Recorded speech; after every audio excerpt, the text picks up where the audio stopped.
Welcome back to another MOTOBOB video, and this week KTM announced this very special looking bike in partnership with the German high-performance car tuning company BRABUS. Now it's based upon the already incredible 1290 Super Duke R, but it restyles it for a very different feel with lots of little touches and plenty of attention to detail. So in this video, we'll go through the 11 best features that you need to know about it. But before we get started, a massive thanks to Speedo Angels for sponsoring the channel. They produce these awesome Speedo protectors that could save you hundreds. A Speedo Angels protector for the 1290 Super Duke R, for example, costs just 10 or 15 quid. But if you did scratch your dash or damage it, then you'd have to replace the whole thing, and they cost almost 800 quid.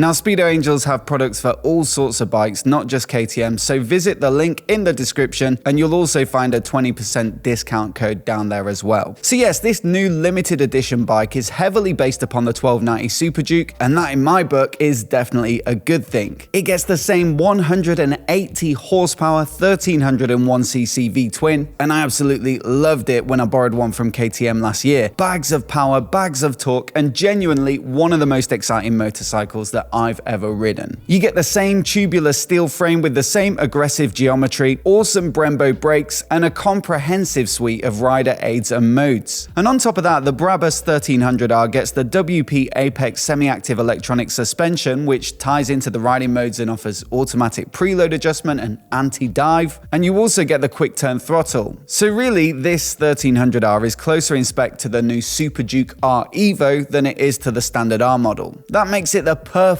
base upon which to build the first motorcycle ever under the super premium BRABUS name. But clearly we've got a very different looking bike here, and a lot of that is down to the bodywork designed by BRABUS themselves. The air intake shrouds, headlight shroud, pillion seat cover, belly pan, and the seats under tray are all specific to this bike and made from lightweight, high-strength carbon fiber. Not only should this lighten things up a bit, but it definitely adds to the premium feel of the finish, which you'd expect for the price. I'll get onto that later. There's also a carbon front mudguard and a carbon rear hugger, and at the front, a carbon cooling duct directed onto the brake calipers, so less brake fade if you do take it to the track, but also just gives it a bit of that race bike look. Also, a distinct visual change comes in the form of the headlight. Gone is the signature insectoid KTM shape in favor of a slightly more traditional round headlight, albeit with modern LED innards. They say it was specifically designed to be reminiscent of styling cues from the BRABUS product range, such as the BRABUS 900 GV12 and the BRABUS 800 Adventure XLP. They've also fitted that headlight shroud to smooth the aerodynamics, so that ensures that maximum airflow reaches the air intakes. Interestingly, it looks like they've repurposed the headlight from the Husqvarna Vitpillen and Svartpillen lineup, just with a BRABUS badge instead. Now, when this bike was spied out testing, understandably there was a lot of speculation that it was a Husky Vitpillen 1301, but I guess now we know the full story. Echoing the shape of that round headlight, we've got some new bar end mirrors, which are underslung to keep the top line of the bike looking clean. They're CNC milled from high-strength aluminium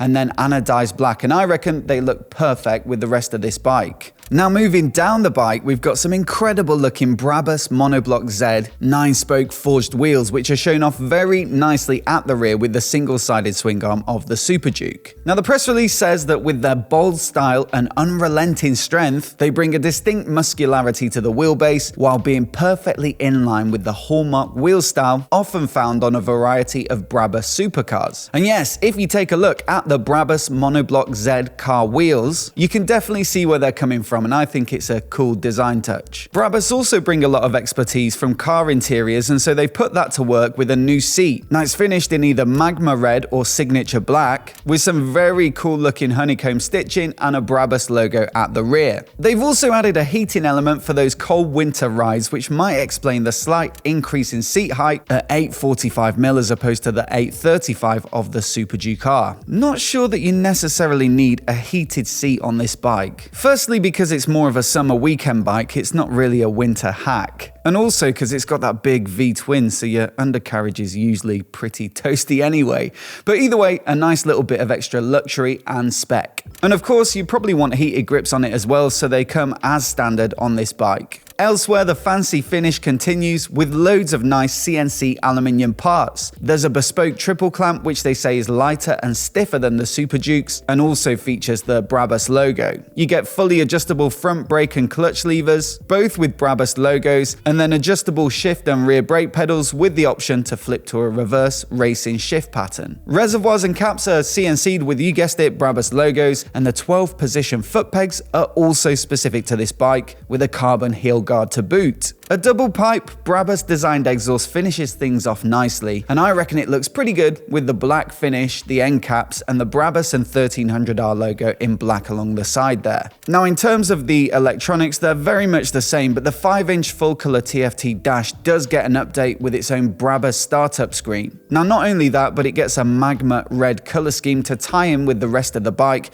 as opposed to the signature orange of the KTM versions. This bike is also keyless like the KTM's, and that ties into the filler cap as well, and this one gets its own specific BRABUS branded key fob, and at the rear we've got integrated turn signals, so the brake light is gone for a super clean rear end, and that functionality is now part of the indicators. You also get their adaptive brake light feature as standard, which flashes under emergency braking to improve visibility and therefore safety. Now this bike will be limited to 154 units, with 77 in magma red and 77 in signature black, with 77 signifying the year that BRABUS was founded. The price though, well, just £34,549, and they go on pre-order today. So if you want one and you've got the cash floating around, then you better get on the KTM website quickly. But look, don't worry if you've not quite got the financial clout. You could just buy the black version of the CB1000R from Honda. If you can source a red fuel tank from the standard version, then you wouldn't be that far off, and it'd be less than half the price. That leaves plenty of budget for a BRABUS badge on eBay to stick on the headlight. It's one for $9.99, or if you want two, you can get them for $8.99 each. So that means you'd have one to stick on your Volvo as well. As always, I'd love to know what you think of it down in the comments below.